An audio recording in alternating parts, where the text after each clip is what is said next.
че литературата ни изкушава със своята нечовешкост. Πρόσφατα διάβασα ένα κείμενο του Λιωτάρου, ο οποίος λέει ότι η λογοτεχνία μας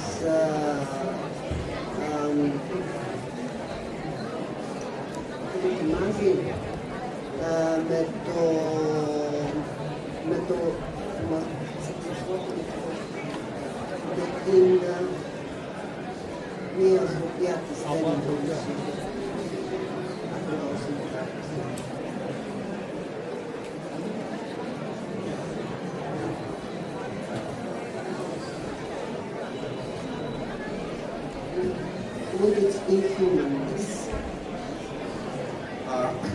И аз се замислих нещо такова. Къде се намира читателя, който чете една книга, когато чете?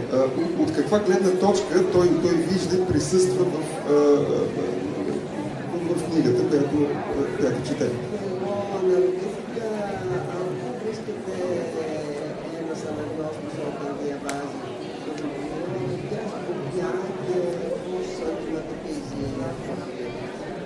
И всъщност това е невъзможна и нечовешка гледна точка. Αυτή είναι μια αδύνατη σκοπιά, της μίας δεν είναι μια σκοπιά, είναι humanist σκοπιά. За разлика от киното, където камерата подменя окото и там има много ясно позициониране в пространството и в някакъв смисъл във времето.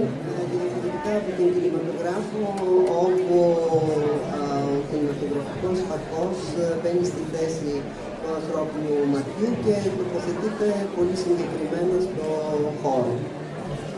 Докато читателят се намира едновременно никъде, и в същото време навсякъде, той присъства някакси отвътре, той може да бъде във всяко нещо, всяка точка, във всеки момент на това, което чете и преживява и сетивно и наистина това е една точка, която трудно може да се опише.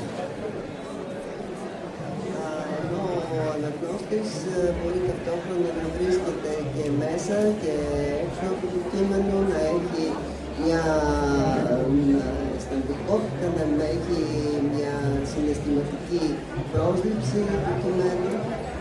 Така че литературата е винаги трансгресия, е винаги усилие за трансгресия.